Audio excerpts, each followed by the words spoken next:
সুপ্রিয় দর্শক মণ্ডলী, এবার লালমনিরহাট ডক্টর মিজানুর রহমান আজহারের মাহফিল করবে নতুন ইতিহাস। এটি হচ্ছে আমরা যেখানে দাঁড়িয়ে কথা বলছি, এটি হচ্ছে আমাদের 1 নম্বর ভেন্যু। এটা আমাদের দ্বিতীয় ভেন্যু, যার নাম হলো বাংলাদেশ রেলওয়ে সরকারি চিলড্রেন পার্ক উচ্চ বিদ্যালয়। আমাদের তাফসির মাহফিলের 3 নম্বর ভেন্যু। এই ভেন্যুটির নাম হচ্ছে কালেক্টরেট মাঠ, লালমনিরহাট স্টেডিয়াম 4 নম্বর ভেন্যু। আমরা এখন অবস্থান করছি আমাদের যেটা ভেন্যু 5 নম্বর ভেন্যুতে। এটার নাম হচ্ছে রেলওয়ে মুক্ত মঞ্চ। আসবে আবার ফিরে বাংলার ঘরে ঘরে ইসলামের বাণী নিয়ে আল আজহারি। আমি এসেছি নীলফামারী জেলা ডোমার থানা। ডোমার থানা থেকে কখন আসছেন? আমি এসেছি গতকাল। গতকালকে আসছেন। মাহফিল কবে? মাহফিল তো 18 তারিখ শনিবার। 18 তারিখ মানে আগামীকাল। আগামীকাল। দেখ, আপনারা 2 দিন আগে চলে আসছেন।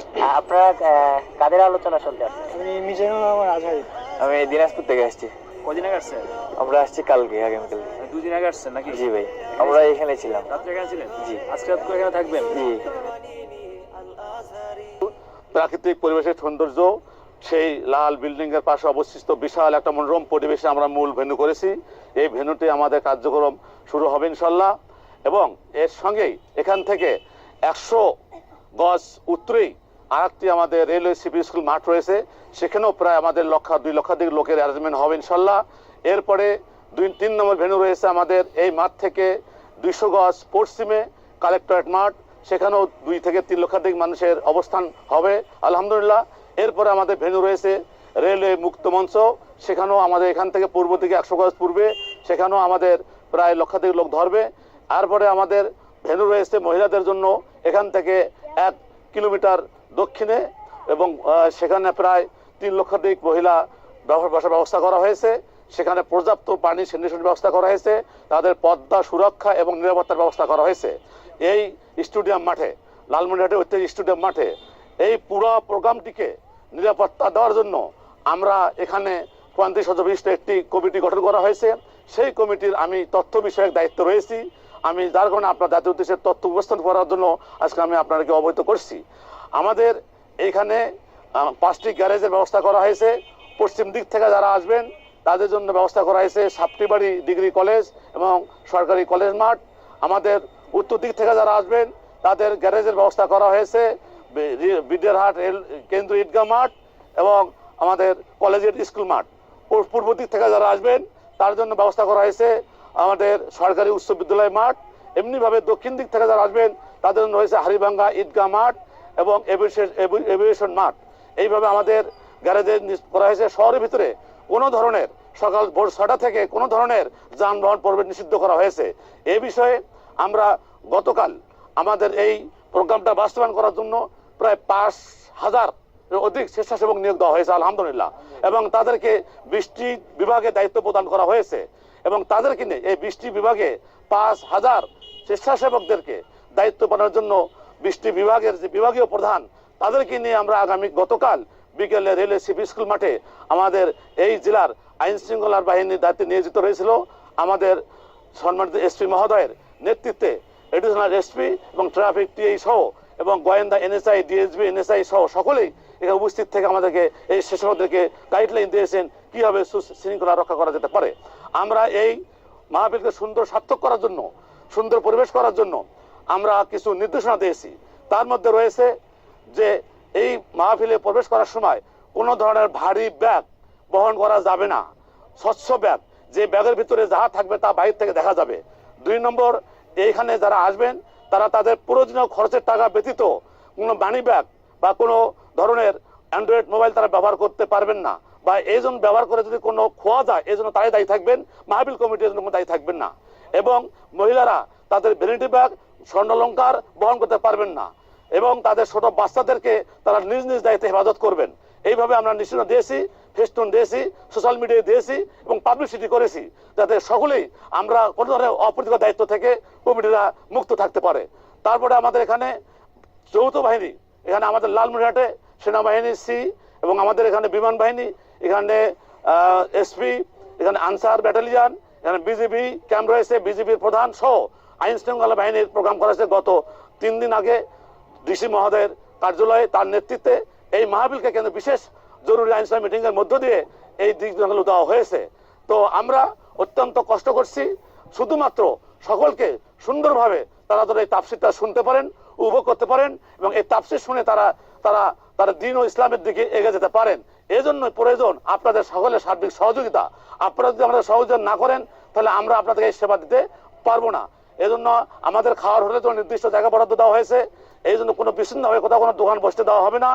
এরপরও আমাদের অজু ইস্তিনজার জন্য এই কালেক্টরেট মাঠের, আমাদের এই মূল মাঠের, সরদি মাঠের এই যে দেখা যাচ্ছে উত্তর এখান থেকে 50 গজ দূরে আমাদের প্রায় 100 থেকে 200 লোকের একটা উজুর ব্যবস্থা করা হয়েছে ওপেনই। এটা স্থানীয় জনস্বাস্থ্য পরিষদ অধিদপ্তর করে দিয়েছেন। আমাদের কালেক্টর মাঠেও উজুর ব্যবস্থা করা হয়েছে। আমাদের স্যানিটেশনের জন্য টয়লেটের ব্যবস্থা করা হচ্ছে।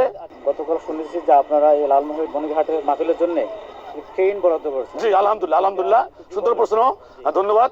আসলে এই ট্রেনের প্রসঙ্গ যখন আসছে আমাকে ভালো লাগছে। তো আমি নিজে ট্রেনে একজন কর্মরত রয়েছি রেলওয়েতে, রেল ডিপার্টমেন্টে। আমি নিজে ব্যক্তিগত এই তো আনন্দিত এই জন্যই যে আমাদের রেল অঙ্গনে প্রোগ্রামটা হচ্ছে।